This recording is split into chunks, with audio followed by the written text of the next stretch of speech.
They called me the dumb one at dinner, and I laughed with them. My sister smirked, my parents nodded. Then the trustee handed me the papers. The sound of that envelope hitting the mahogany table, I still hear it, crisp, final, like a judge's gavel. My sister Victoria stopped mid-sentence. Her wine glass froze halfway to her lips, and for the first time in 31 years, she looked at me like I was real. My name is Audrey, and this is the story of how I became a millionaire while everyone thought I was too stupid to balance a checkbook. Let me take you back 6 months, before the trustees, before the lawyers, before I understood what my grandmother really meant when she whispered, "Never let them see you counting." I'm standing in Victoria's kitchen, marble countertops, custom Italian tile, a refrigerator that costs more than my car. She's hosting another Sunday dinner, and I'm early because I always am. I help set up, I chop vegetables. I pretend not to notice when she redoes everything I've arranged. "Audrey, sweetie, the forks go on the left." Her voice has that kindergarten teacher patience. "I've told you 100 times." I smile, move the forks. She doesn't see me notice that I had them correct the first time. "This is our dance. It's been choreographed since we were kids."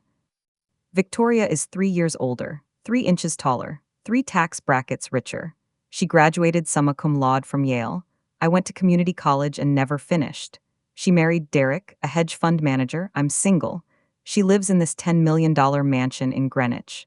I rent a 1-bedroom apartment above a pizza shop. On paper, she's won everything. "Mom and Dad are coming at 6, Victoria says, checking her reflection in the oven door. "Try to, not bring up work tonight. Derek's closing a major deal and Dad wants to hear about it." "I wasn't planning to."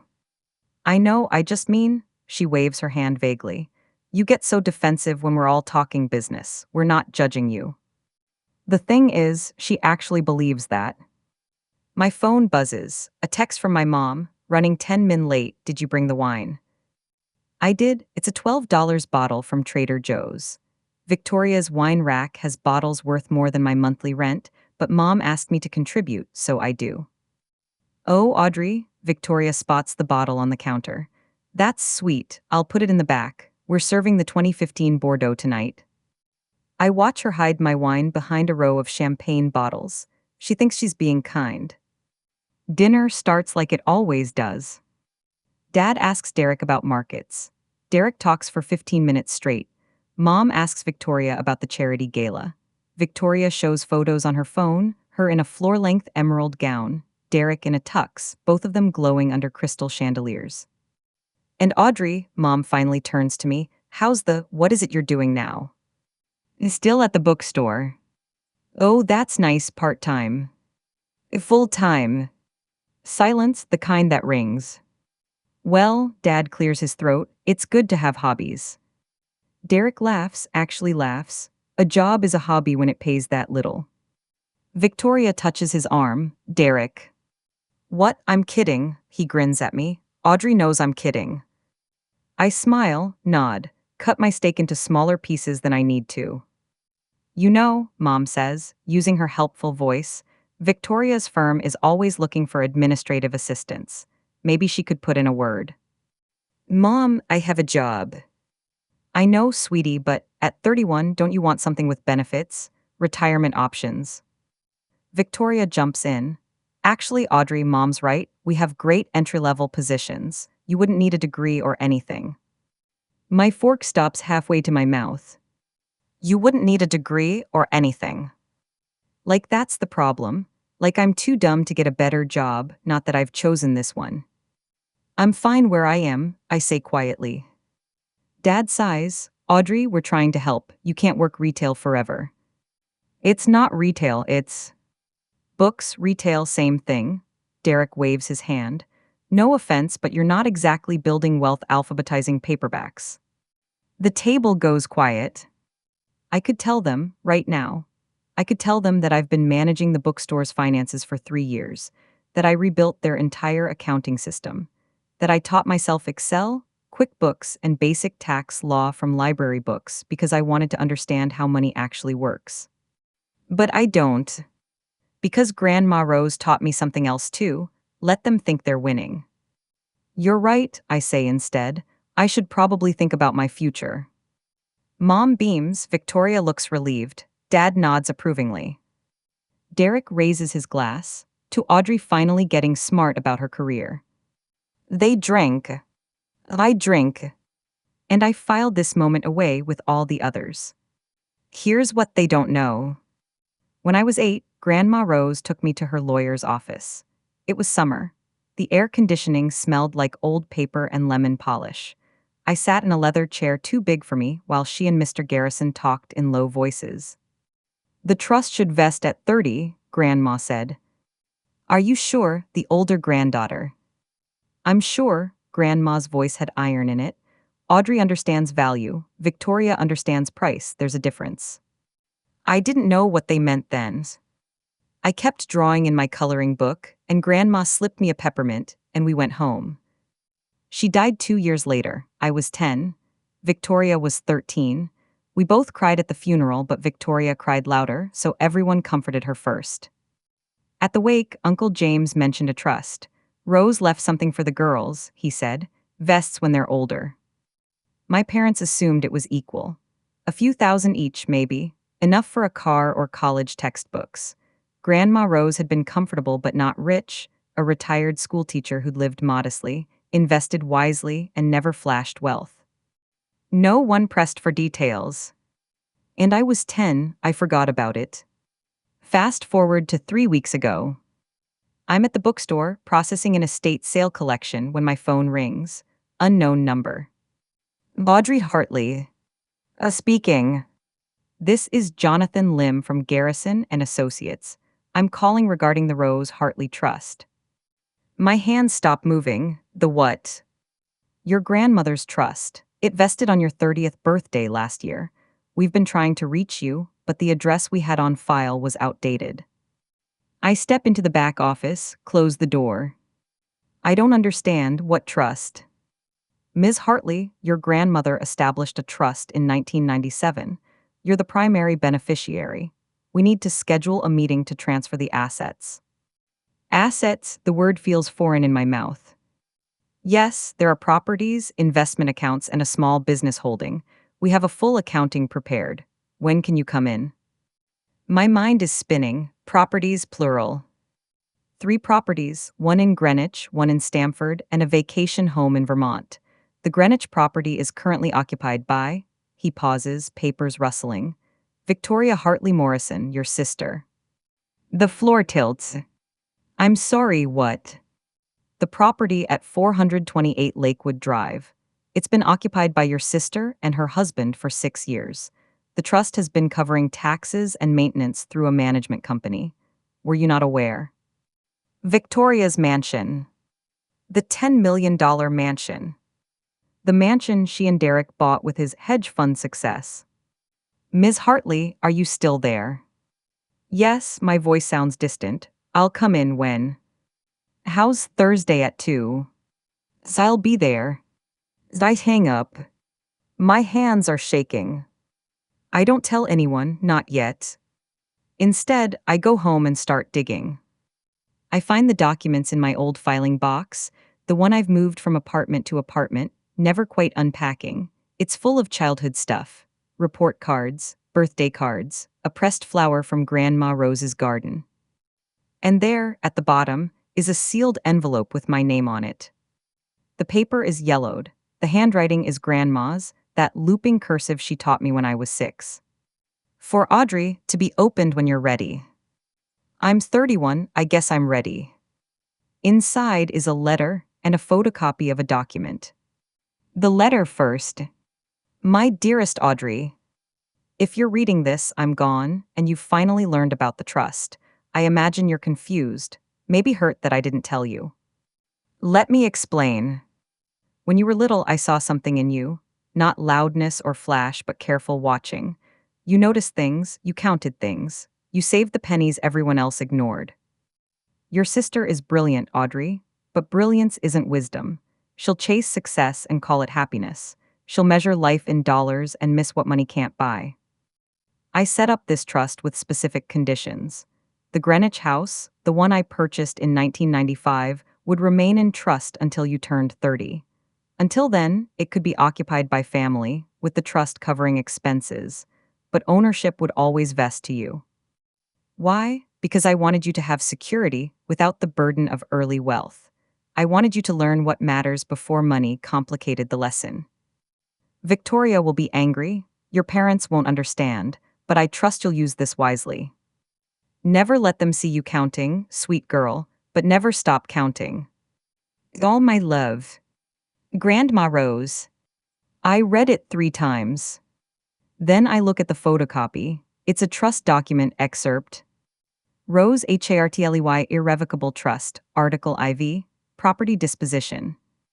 The property located at 428 Lakewood Drive, Greenwich, CT shall be held in trust until the primary beneficiary, Audrey Grace Hartley, reaches the age of 30. During this period, the property may be occupied by family members at the trustee's discretion, with all expenses paid from trust assets. Upon the beneficiary's 30th birthday, full ownership shall vest immediately and unconditionally. There's more, a lot more. But that paragraph is enough. Victoria doesn't own her house. I do. Thursday at 2, I walk into Garrison and Associates. The office hasn't changed much, still smells like paper and lemon. Jonathan Lim is younger than I expected, maybe 40, wire-rimmed glasses, kind eyes. Ms. Hartley, thank you for coming. He shakes my hand. I have to apologize for the delay in reaching you. Your grandmother's trust was set up to operate quietly, and by the time we realized you'd moved. It's fine, I sit down. Can you explain what's happening? He slides a folder across the desk. It's thick. Your grandmother was remarkably shrewd. She invested conservatively but wisely. The trust has grown significantly since 1997. He walks me through it. Property 1, 428 Lakewood Drive, Greenwich. Current value, $10.2 million. Victoria and Derek have been living there since 2018. They think they own it, they don't. The trust paid the down payment and has covered all taxes, insurance, and maintenance through a management LLC. Victoria's mortgage payments went into an escrow account that's now worth $340,000. Property 2, a rental property in Stamford. Current value, $1.8 million. Generates $6,000 monthly income. Property 3, a lake house in Vermont. Current value, $950,000. Currently rented as a vacation property. Investment accounts, $4.3 million in diversified stocks and bonds. Total estate value, approximately $17.6 million. All of it mine. I can't breathe. Ms. Hartley, do you need water? I press my hands flat on the desk. Why didn't anyone tell me? Your grandmother's instructions were explicit. You were to be informed at 30, not before. She felt early wealth might alter your development. And my sister. He hesitates. The trust document specified that family could occupy the Greenwich property. When your sister and her husband approached our management company in 2018 looking for housing, the trustees approved it. They believed they were purchasing through a holding company, but in reality, the trust facilitated everything. Their mortgage payments have been held in escrow for you. They have no idea. No. I lean back, stare at the ceiling. What happens now? Now you decide, the property is yours. Your sister and her husband are essentially tenants, though they don't know it. You can allow them to stay, offer to sell it to them at market value, or require them to vacate. It's entirely your choice. And the other assets?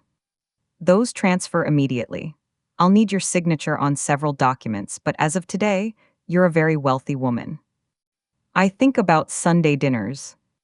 About forks on the left. About Derek laughing at my hobby. About Victoria hiding my $12 wine. How long do I have to decide? There's no rush, but legally, we do need to inform them of the change in ownership within 30 days. Let me think about it. Of course, take all the time you need. He slides a business card across the desk. My direct line, call anytime. I take the card. And I walk out into afternoon sunlight.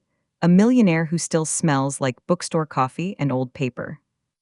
I don't tell them. Not yet. Instead, I do what Grandma Rose taught me. I watch, I count, I wait. Sunday dinner happens like clockwork. Victoria hosts, I bring wine. Everyone talks around me like I'm furniture that occasionally needs addressing. Audrey, you look tired, Mom says. Are you getting enough sleep? I'm fine. You work too hard for what they pay you. Dad shakes his head. You know it's not too late to go back to school, get a real career. Derek grins, or marry rich, that works too. Victoria laughs, Derek stop. But she's laughing. I smile, eat my food, stay quiet. After dinner, I help Victoria clear plates. We're alone in the kitchen. You know, she says, loading the dishwasher, I worry about you sometimes. I'm okay. Are you though? She turns to me, and for a moment she looks genuinely concerned. Audrey, you're 31. You have no savings, no retirement, no prospects. What happens when you're 60, 70? I could tell her. Right now. I could say, I own this house. I own the granite you're leaning on. I own the mortgage you think you're paying. But I don't. I'll figure it out, I say instead. She sighs, puts a hand on my shoulder. I know you will, you're tougher than you look. It's the closest she's come to a compliment in years. And it's built on a lie she doesn't know she's telling. Here's what you need to understand about Victoria. She's not evil, she's not even mean, not really. She genuinely believes she's better than me, not in a malicious way, in a factual way, like believing the sky is blue or water is wet. She's smarter, more successful, more accomplished. It's just true. And she's tried to help. She's offered me jobs, money, advice. The fact that her help always comes wrapped in pity isn't cruelty, it's just who she is. Mom and Dad are the same. They love me, I know they do, but they're disappointed in me. I see it in every Sunday dinner, every careful question about my plans, every time they say still at the bookstore, like it's a phase I'll grow out of. Derek's different. Derek is actually mean, but he's mean in that wealthy guy way where he thinks he's being funny, roasting, giving me a hard time because we're family. He has no idea how much I've memorized. Every joke, every smirk, every time he's called my life a hobby. I'm not angry, not exactly. I'm just counting. 2 weeks after the trustee meeting, Derek makes a mistake. We're at dinner, he's had 3 glasses of wine, he's relaxed, expansive. You know what's crazy? He says, leaning back in his chair. This house, we got so lucky with this place. Victoria smiles, we worked hard for it. Sure, but the timing, the deal, the management company practically gift-wrapped it. He turns to my dad. Seriously, Jim, the numbers shouldn't have worked, but somehow everything just fell into place. Dad nods, that's good investing. Or good luck, Mom adds. Or someone on the inside, Derek grins. I always wondered if the previous owner had some reason to sell cheap. I keep my face neutral, keep eating. But Victoria catches something, she looks at me, then at Derek, then back at me. Why are you smiling? She asks. I wasn't aware I was. Nothing, just, it is a beautiful house. She doesn't look convinced, but she lets it go. After dinner, I'm getting my coat when Victoria corners me in the foyer. Audrey, tell me the truth, are you okay? I'm fine. You seem different lately, distracted. Just tired. She studies my face. If something was wrong, you'd tell me, right? We're sisters. For a moment, I almost do. Almost say, Victoria, we need to talk. But then Derek calls from the living room. Babe, come look at this. The Johnsons are selling their yacht. And Victoria's attention snaps away like I'm a tab she's closed. Coming, she touches my arm. Drive safe, okay? Always do. I walk to my car, the 10-year-old Honda with the dent in the passenger door. And I sit there for 5 minutes, breathing, before I drive home to my apartment above the pizza shop. That night, I called Jonathan Lim. I've made a decision. All right, what would you like to do? I want full disclosure. I want them to know the house is mine. I want a meeting with all parties present. That's certainly you're right when. Next Sunday, tell them it's about the estate, don't give details. Understood, I'll arrange everything. There's a pause. Ms. Hartley, this could be difficult. I know. If you need support, I'll be fine. All right, I'll send the formal notices tomorrow. I hang up. And I wait. The notices go out on Monday. By Tuesday, my phone is exploding. Victoria, text. Audrey, did you get a weird letter from Grandma's estate lawyers? Something about a meeting. Me, yeah, I got one too. Not sure what it's about. Victoria, text. This is so random. I thought everything was settled years ago. Are you going? Me, planning to. Victoria, text. Kay, we'll go together. Derek thinks it might be about taxes or something boring. Me, probably. Mom calls Wednesday morning. Audrey, what is this about? Did Grandma leave debt? I don't think so. The lawyer just said it was estate business. But it's been 20 years, why now?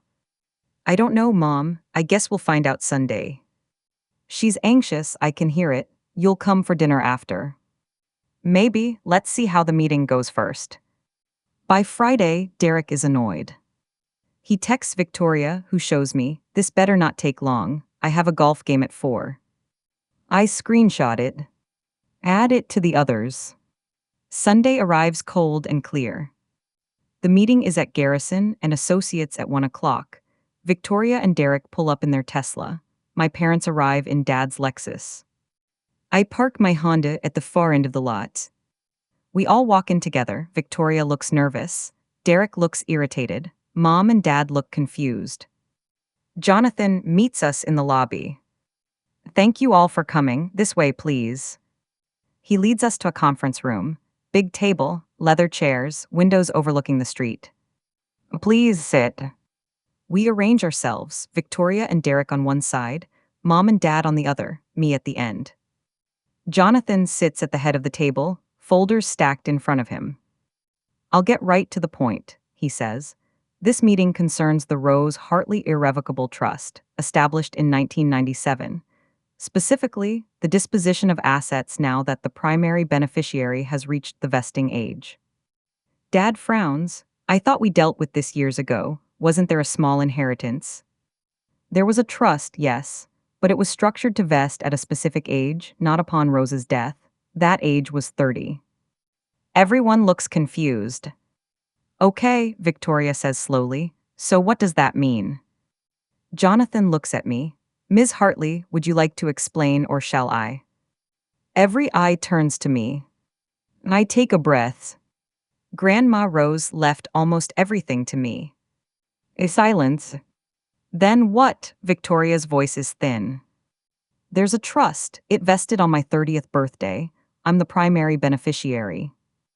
Mom shakes her head. That can't be right. Rose loved both of you equally. She did, I say quietly, but she left her assets to me. Derek scoffs. How much are we talking? A few thousand. Jonathan slides papers across the table. Approximately $17.6 million. The room goes still. That's not possible, Dad says. It's very possible, Jonathan replies. Rose Hartley was an excellent investor. She purchased property in Greenwich in 1995, established rental income streams, and maintained a diversified portfolio. The trust was designed to grow over time, with Audrey as the beneficiary. Victoria's face has gone white. 17 million. And yes. And Audrey knew about this. I found out 3 weeks ago, I say. 3 weeks, Victoria's voice is sharp now, and you didn't think to mention it. I was processing. Processing, she laughs, but it's not a happy sound. You let us all sit here, week after week, treating you like. She stops. The silence is heavy. Like what? I ask quietly. Like you needed help. Her eyes are bright, angry, like you were struggling. I was struggling. I had a 1-bedroom apartment and a bookstore job. But you had millions waiting. That I didn't know about. Derek leans forward. Wait, the Greenwich house, the one we. Yes, Jonathan says. 428 Lakewood Drive, it's part of the trust. The property vested to Audrey last year. The color drains from Derek's face. We bought that house. You believed you did. In reality, the trust facilitated your occupancy and accepted your mortgage payments into an escrow account. You've been, essentially, renting. Renting, Derek's voice cracks. We've put 6 years into that place, renovations, landscaping. All of which increased the property value, yes. But the deed is held in trust, and as of Audrey's 30th birthday, it belongs to her. Victoria turns to me. You own my house. Technically, yes. Technically, she stands up. Audrey, what the hell? I didn't know. Grandma set this up when I was 8. But you've known for 3 weeks, and you said nothing. I was trying to figure out what to do. What to do? Her voice is rising. You're supposed to tell your family, you're supposed to. To what, Victoria? Tell you that I'm not actually the dumb one, that grandma trusted me with everything. As she flinches. Mom stands. Audrey, that's enough. Is it? I look around the table. Because I've spent 31 years listening to what's enough. Enough ambition, enough success, enough intelligence, and I've always been not enough. That's not fair, Dad says. Isn't it? I pull out my phone, open my notes app. Derek, a job is a hobby when it pays that little. Victoria, you wouldn't need a degree or anything. Mom, don't you want something with benefits? Dad, you're not exactly building wealth alphabetizing paperbacks. As I look up, I've been counting. The silence is arctic. We were trying to help, Mom says quietly.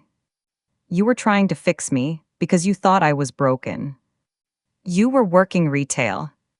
I was choosing my own life. I didn't need your money or your pity or your disappointment. My voice cracks. I just needed you to see me.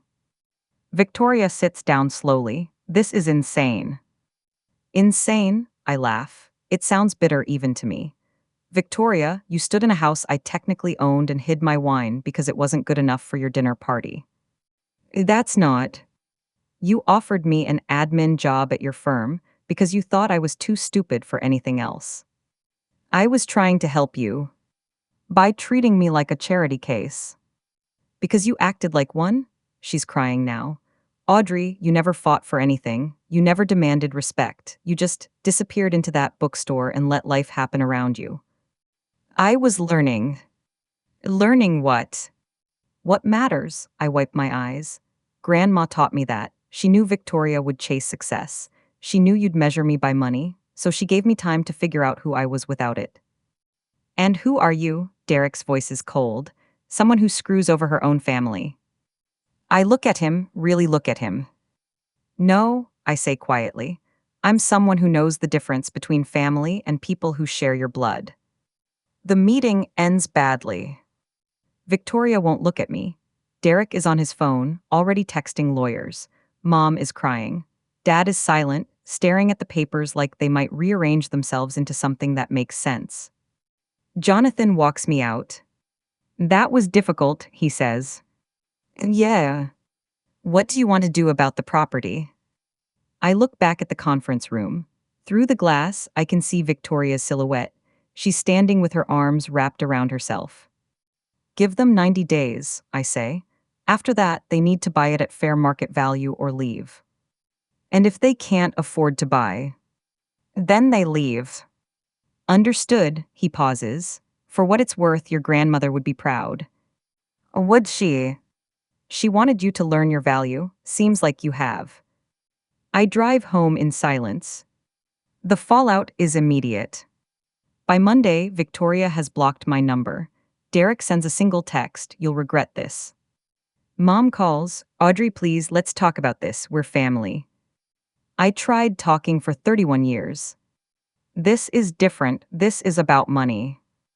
No, Mom, this has always been about money, about who's successful and who's not, who's smart and who's not, who matters. You matter. Do I, or do I just matter now that I'm rich? She can't answer that. Dad sends an email. It's long, formal, full of words like fairness and equity and disappointing choices. I delete it. The only person who reaches out without anger is my Uncle James, Grandma Rose's son. I knew about the trust, he says when I call him back. Mom told me before she died. She said you'd understand when the time came. I'm not sure I understand anything right now. You understand enough. You understand that love isn't the same as respect. That family isn't the same as loyalty. Did she tell you why? Why me and not Victoria? She said Victoria would spend her whole life trying to prove herself. But you didn't need to prove anything. You knew your worth before the world confirmed it. I'm crying now. They hate me. They hate that they were wrong about you. That's different. Is it? Yes, give them time. Maybe they'll figure it out. And if they don't, then you'll know what they really valued, and you'll be free. 90 days pass slowly. I don't go to Sunday dinners. No one invites me. I throw myself into work. The bookstore owner, Margaret, notices. You seem different, she says one afternoon. Different how? Lighter, sadder, both. She's 60-something, kind eyes, silver hair in a perpetual bun. Want to talk about it? I tell her everything. She listens without interrupting. When I finish, she pours us both tea from the ancient kettle she keeps in the office. Your grandmother sounds wise. And she was. And your family. I don't know what they are anymore. Margaret sips her tea. When my daughter was young, she asked me why some people get more than others, why life isn't fair. I told her life isn't about fair. It's about what you do with what you're given. What did you do? I ran a bookstore instead of a law firm. She smiles. Made less money, more meaning. Your grandmother gave you something rare, the chance to choose meaning before money. And now I have both. Now you know the difference, that's the gift. Day 89, Victoria calls. I almost don't answer, but I do. Audrey. Victoria. A silence. We can't afford to buy the house, she says finally. Derek's firm is auditing his accounts. Some irregularities. We're okay, but we can't get a loan right now. So you're leaving. We're leaving, her voice is small. Audrey, She stops. What? I don't know how to apologize for something I didn't know I was doing. I close my eyes, I know. Do you hate me? No. I wouldn't blame you. I don't hate you, Victoria, I'm just tired. Above me.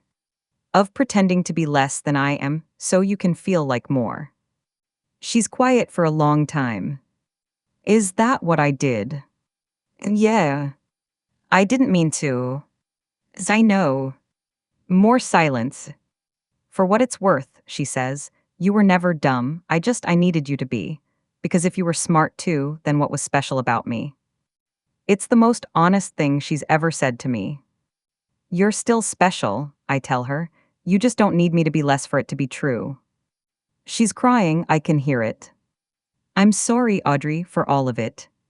As I know. Can we try again? Maybe, when you see me for real, not who you need me to be. They'll try. That's all I'm asking.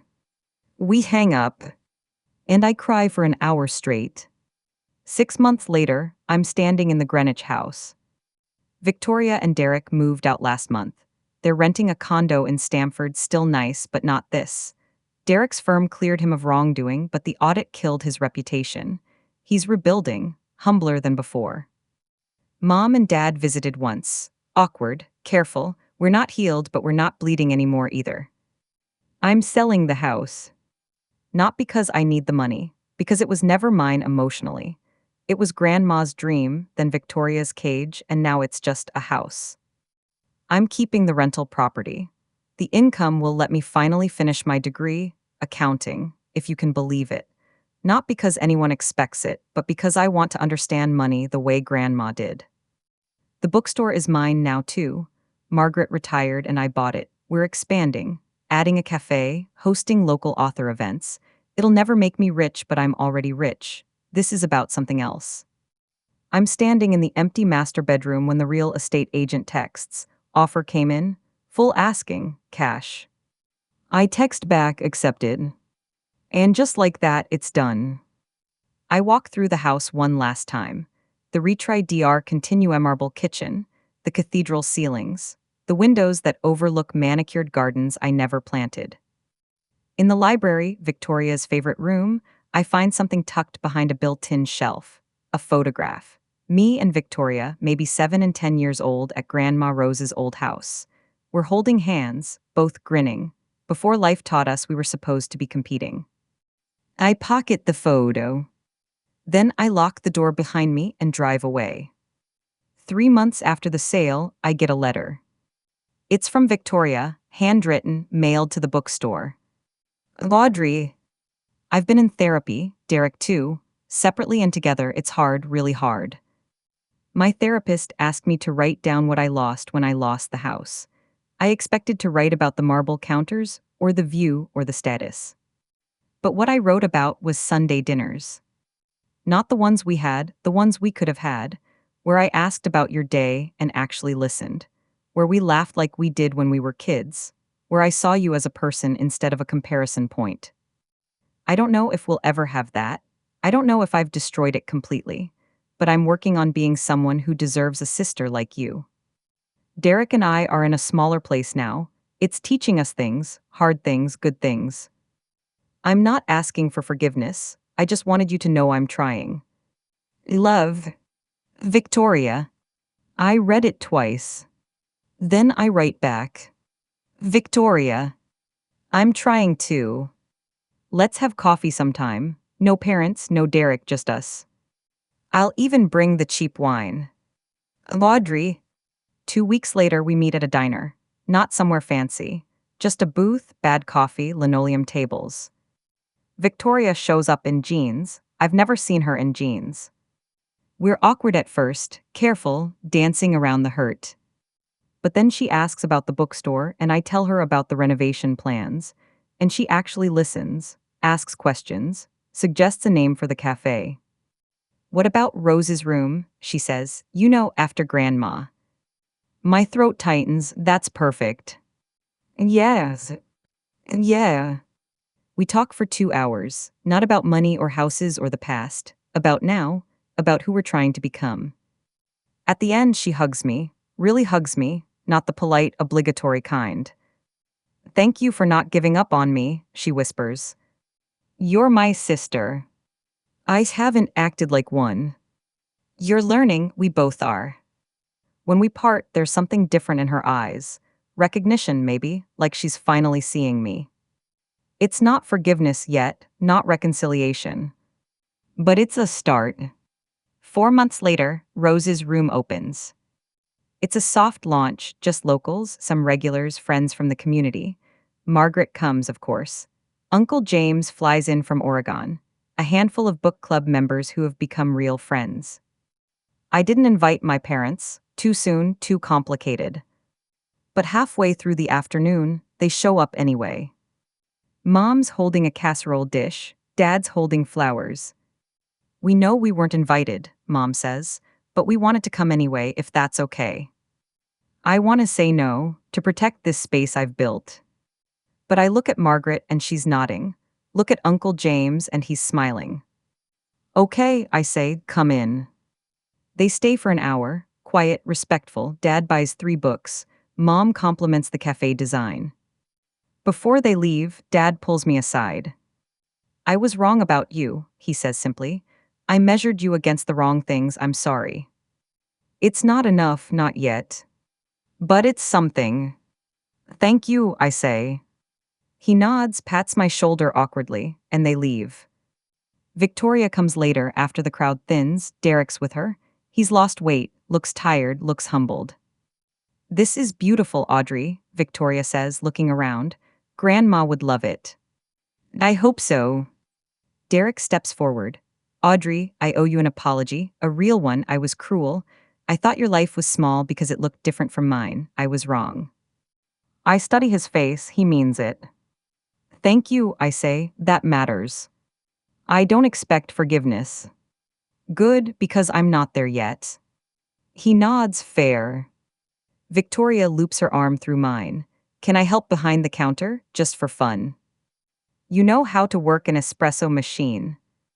No, but you can teach me. I smile, yeah, I can.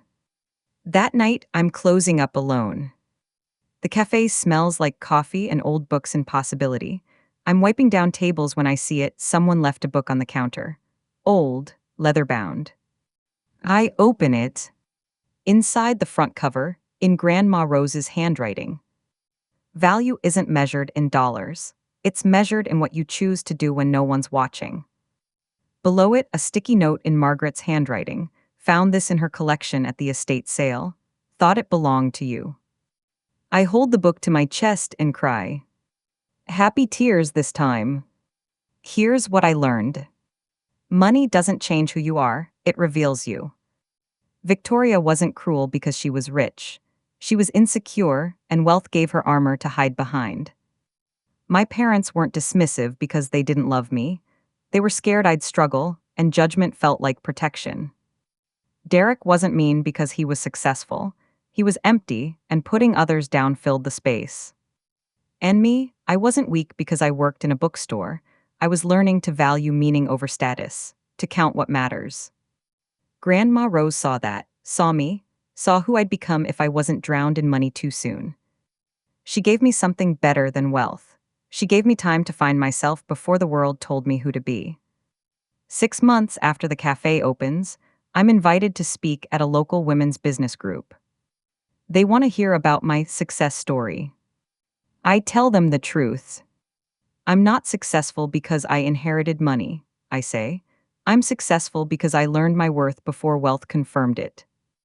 I tell them about counting, about watching, about letting people underestimate you while you quietly build something real. The world will measure you, I say, in dollars, degrees, job titles, square footage, and you'll be tempted to measure yourself the same way. And I pause. But here's what I learned from a woman who gave me everything by teaching me it wasn't about the money. You are not your bank account. You are what you build, who you love, what you value when no one's watching. The room is silent. My grandmother left me $17 million, but the real inheritance was the lesson hidden inside it. Be someone worth trusting with wealth before wealth defines you. After the talk, a young woman approaches me, mid-20s, nervous energy. I'm working retail, she says. Everyone says I'm wasting my potential, that I should be doing more. I smile, are you? Am I what? Wasting your potential, or learning something they can't see. She thinks about it, learning. Then you're exactly where you need to be. Even if it looks small. Especially then, I touch her shoulder. Never let them see you counting, but never stop counting.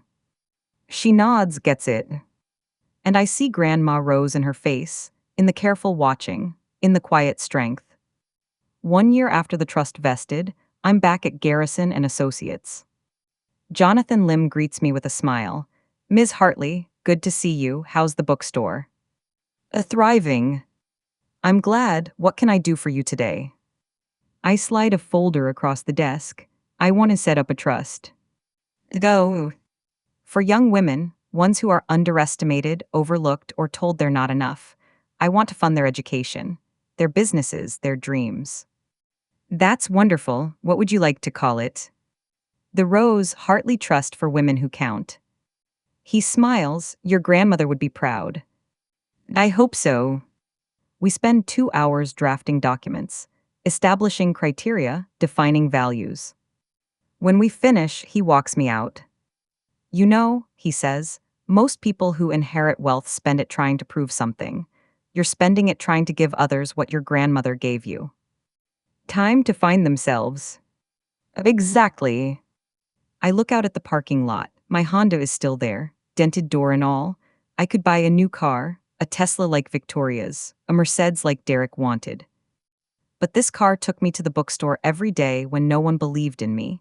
It drove me home the night I found out I was a millionaire. It's part of the story. I'm keeping the Honda, I tell Jonathan. He laughs, of course you are. 2 years later, Victoria and I are having coffee. Real coffee this time at Rose's room. She's pregnant, due in 4 months. I want to ask you something. she says, hands wrapped around her mug. I'm okay. Will you be the godmother? I stare at her. Are you sure? I'm sure. Her eyes are wet. Audrey, you showed me what real strength looks like, not the kind that demands attention, the kind that counts quietly and stands firm when it matters. I don't know if I did that. You did, you are. She reaches across the table, takes my hand. I want my daughter to learn from you. Daughter? Yeah, we're naming her Rose. I start crying. She's crying too. I'd be honored, I whisper. Thank you for everything, for not giving up on me even when I gave up on you. You're my sister. I'm trying to deserve that now. You do, you are. We sit there, two sisters who almost lost each other, holding hands across a table in a cafe named after the woman who taught us what matters. 5 years after the trust vested, I'm 36. The bookstore has expanded to 3 locations. Rose's Room is a community hub. The trust has funded 12 young women through college and helped launch 6 businesses. Victoria and I have coffee every week. Derek joined a nonprofit, took a pay cut, found purpose. My parents still slip into old patterns sometimes, but they're trying, really trying. Uncle James visits twice a year, brings stories about Grandma Rose, reminds me where I come from. I'm dating someone now, Alex. He's a teacher, makes a third of what I could make if I leveraged my wealth, doesn't care about my money, cares about my values. We talk about starting something together, maybe a literacy program for underserved kids, maybe a scholarship fund, maybe just a life. But I'm happy. Not because I'm rich, because I'm free. Free from the weight of other people's expectations. Free from measuring myself against the wrong things. Free to be who Grandma Rose saw when I was 8 years old, someone who understands value. Last week I was cleaning out a storage unit, old stuff from Grandma's estate that I'd been meaning to sort through. I found another letter. This one addressed for Audrey, to be opened when you're happy. How did she know? How did she know I'd recognize the moment? I opened it. Dearest Audrey, if you're reading this, you've figured it out. Not just the money, the lesson. I left you wealth so you'd never be vulnerable to the people who measure worth in dollars. But I made you wait because I needed you to know yourself first. Victoria will struggle. She'll need to unlearn everything the world taught her about success. Be patient with her. She's your sister. Your parents will disappoint you. They love you, but fear makes people small. Forgive them when you can. But you, Audrey, you were always counting the things that mattered. The kindness, the moments, the meaning. I left you money, but you gave yourself something better. You became someone worthy of wealth. That's the real inheritance. Live fully, my darling girl. Love deeply, count carefully. And never let the world tell you you're less than you are. All my love always. Grandma Rose. I fold the letter carefully. Put it in my wallet next to the photo of me and Victoria as kids. And I drive to the bookstore, where a community meeting is starting in an hour, where my sister is bringing baby Rose for her first visit, where Alex is waiting with coffee and that smile that makes everything simple. I park my Honda with its dented door. And I walk inside, a millionaire who learned that the real treasure isn't what you inherit. It's who you become while everyone thinks you're not counting. Final reflection. I was called the dumb one for 31 years. And I let them call me that, because Grandma Rose taught me something they never understood. Intelligence isn't loud, strength isn't flashy, and value isn't about what you show, it's about what you know. They thought they were winning. I knew I was learning. And when the trustee handed me those papers, when my sister's $10 million mansion turned out to be mine, when $17.6 million became my reality, I didn't gloat. I didn't have to. Because the real victory wasn't the money. It was knowing my worth long before the world confirmed it. If your family has ever underestimated you, if you've ever been called not enough, if you've ever felt invisible while everyone else claimed the spotlight, I want you to know something. You're not dumb, you're not less, you're not invisible. You're just counting different things. And someday, the people who measured you wrong will realize their mistake. When they do, you won't need revenge. You'll already have something better, you'll have yourself. Keep counting, keep building, keep standing firm in your value. The world will catch up eventually. And when it does, you'll be ready. Have you ever been underestimated by the people who should have believed in you most? Have you ever discovered you were worth more than anyone gave you credit for? Share your story in the comments. I read every single one. And if this story resonated with you, subscribe for more real-life stories of quiet strength, hidden justice, and the truth that dignity always wins in the end. Remember, never let them see you counting, but never stop counting.